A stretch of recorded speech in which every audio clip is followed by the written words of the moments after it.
Welcome to your go-to spot for decoding the impact of our daily habits on health. Today, we're embarking on a journey, one that's likely to interest many of you. We're talking about coffee, the elixir of mornings, the kickstarter of our day. But have you ever wondered about the effects of coffee and caffeine on our brain health and disease? How does this beverage affect our cognitive functions? Well, that's exactly what we're about to explore. So, let's awaken our senses and dive deep into the world of caffeine. First up, we're steeping ourselves in the big question. Can coffee actually contribute to brain health? It's a query that has been brewing in our minds for quite some time. The answer, as with many things in life, isn't as clear as a well-brewed cup of coffee. To start, we need to understand that coffee is much more than just caffeine. It's a complex concoction of hundreds of compounds, including antioxidants, vitamins, and minerals. Among these are potent compounds called polyphenols, which are known for their antioxidant and anti-inflammatory properties. These little warriors may help protect our neurons, the building blocks of the brain, from damage, thereby potentially slowing down the process of cognitive decline. Now, let's talk about caffeine, the star player in our cup of joe. It's a central nervous system stimulant that can help us feel more alert and focused. This happens as caffeine blocks the receptors for adenosine, a neurotransmitter that promotes sleep and relaxation. By doing so, it allows other wake-up neurotransmitters like dopamine and norepinephrine to take the stage, enhancing our cognitive performance. But before we get too excited and start downing pots of coffee, let's remember an essential tenet of life: balance. While coffee and its caffeine can be beneficial, too much can tip the scales towards the negative. Overconsumption can lead to dependency, sleep disturbances, and even increased anxiety. It could also potentially increase the risk of certain health conditions, such as osteoporosis and heart disease. There's also the question of individual differences. Just like how some of us prefer a robust, dark roast, while others enjoy a light, fruity blend, our bodies also respond differently to coffee. Some of us can metabolize caffeine quickly, while others process it more slowly. This means the effects of caffeine can last longer in some people, leading to potential sleep issues or feelings of jitteriness. Furthermore, research is still brewing on the long-term effects of coffee on brain health. Some studies suggest that regular coffee consumption may reduce the risk of neurodegenerative diseases like Alzheimer's and Parkinson's. However, these studies are observational, meaning they can show a connection, but they can't prove that coffee is the cause of the reduced risk. It's also important to remember that these potential benefits need to be weighed against the potential downsides. So, where does this leave us? Well, like a well-brewed cup of coffee, the answer is complex and layered. Coffee in moderation can indeed be part of a healthy lifestyle and may offer some benefits for brain health. But it's not a magic elixir. Brain health is influenced by a multitude of factors, including diet, exercise, sleep, and genetics. Coffee is just one part of this intricate equation. As we continue to filter through the research, it's essential to listen to our bodies and consider our individual responses to coffee. And as always, if you have any concerns about your caffeine consumption or brain health, it's best to consult with a healthcare professional. We'll unravel the complexities cup by cup, because after all, understanding our health is a journey, much like the process of brewing the perfect cup of coffee. And in both cases, the journey is just as important as the destination. On to a burning midnight oil question. Does caffeine deserve a seat at the study table? That's a question many of us have asked, whether we're pulling an all-nighter for an exam or trying to meet a tight deadline. And if you're a coffee lover, you're probably hoping the answer is a resounding yes. So, let's look at the facts. Caffeine, the active ingredient in your morning cup of joe, is a stimulant. It works by blocking the action of a neurotransmitter called adenosine, which is responsible for signaling to your brain that it's time to feel sleepy. By doing this, caffeine can help to increase alertness and improve concentration. This is why, after a cup of coffee, we often feel more awake and able to focus. But it's not just about feeling more awake. Studies have also shown that caffeine can improve cognitive performance, particularly in tasks that require sustained attention. So, when you're trying to absorb the contents of a dense textbook or write a complex report, A cup of coffee might just give your brain the edge it needs. However, it's not all sunshine and rainbows in the world of caffeine. While it can boost focus and alertness, it can also lead to a crash once its effects wear off. This is because caffeine doesn't actually provide energy, it simply masks the signs of fatigue. So once it leaves your system, all that tiredness it was holding at bay comes rushing back. You might feel more fatigued, irritable, and even experience a headache. Not exactly conducive to productive studying.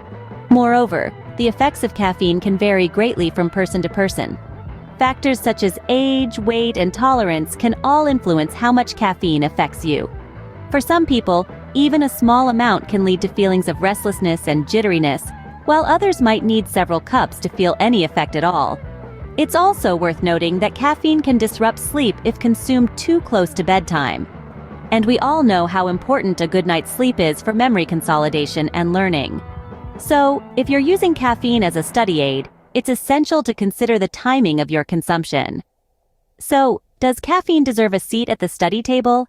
It seems the answer is a cautious yes.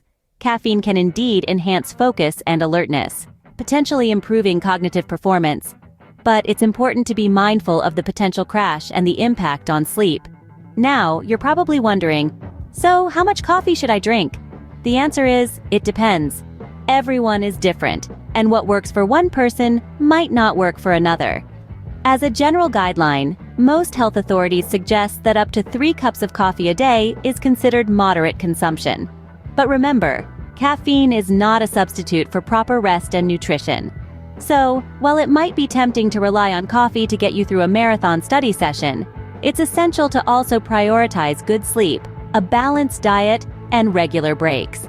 In conclusion, caffeine can be a handy ally in the quest for knowledge, but like any good study partner, it should be treated with respect. It's all about finding the right balance and using it to your advantage. So, the next time you're diving into a study session, you might consider inviting caffeine to the table, but remember to also pack some water, healthy snacks, and a good night's sleep in your study toolkit. We'll unpack the ideal brew strength for your brain study sessions, but for now, let's keep brewing on this topic and explore the intricate network of coffee's impact on our brains in the next scene. Stay tuned. Diving deeper, let's sip on the specifics. What does coffee do inside our brains? Imagine your brain as a bustling city with neurotransmitters as the citizens. Each citizen has a specific role, and one of the most important players is adenosine, a neurotransmitter that acts like a natural sedative. When adenosine levels rise, we start to feel sleepy. Now, enter caffeine, the mischievous doppelganger of adenosine. Like a master of disguise, caffeine sneaks into the adenosine receptors without activating them, blocking adenosine's ability to send us off to dreamland. This is why, after a cup of joe, we feel more alert and awake. But caffeine doesn't stop there. It's like a party guest who shows up and turns the music up a notch. When caffeine blocks adenosine, it also triggers the release of other neurotransmitters like dopamine and norepinephrine.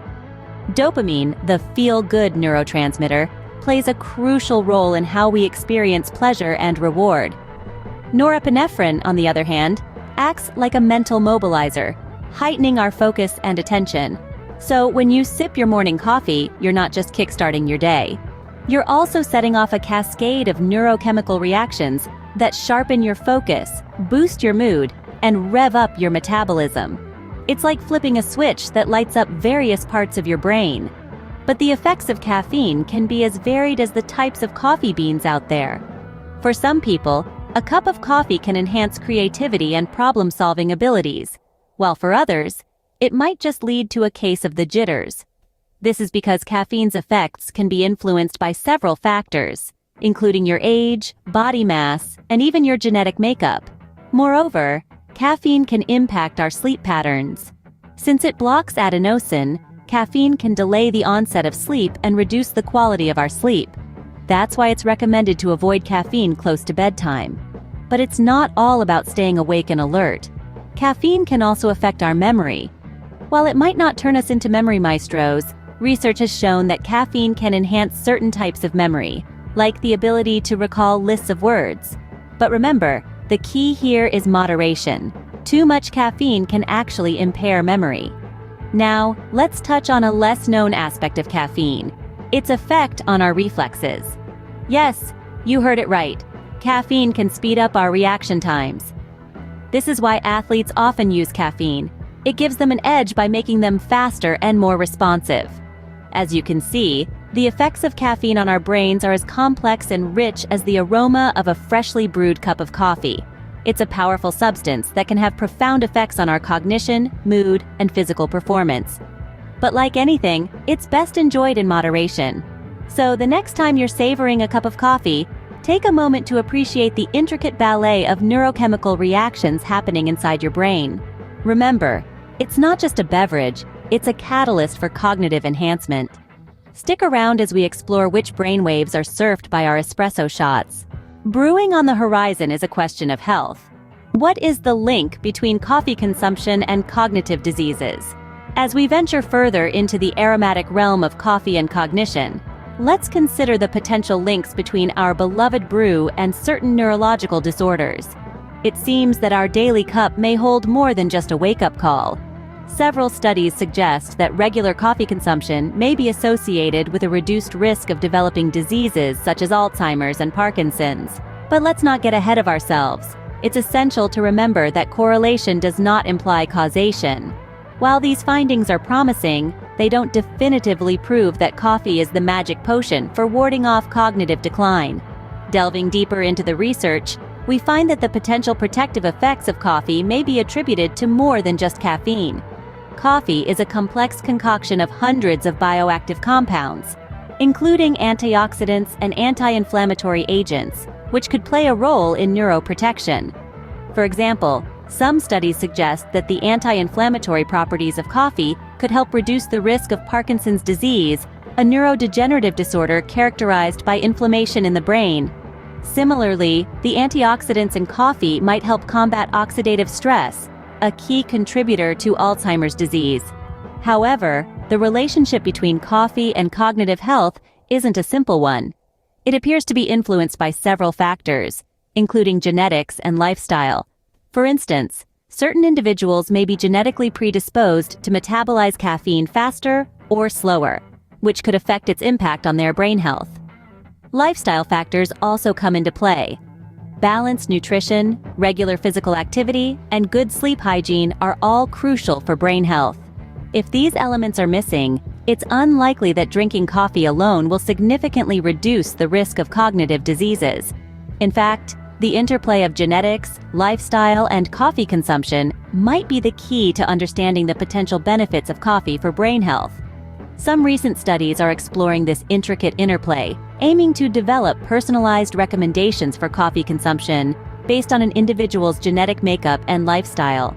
However, the science of coffee and cognition is still brewing. While we wait for more definitive research, it might be wise to enjoy our coffee in moderation, as part of a balanced lifestyle, rather than relying on it as a silver bullet for cognitive health.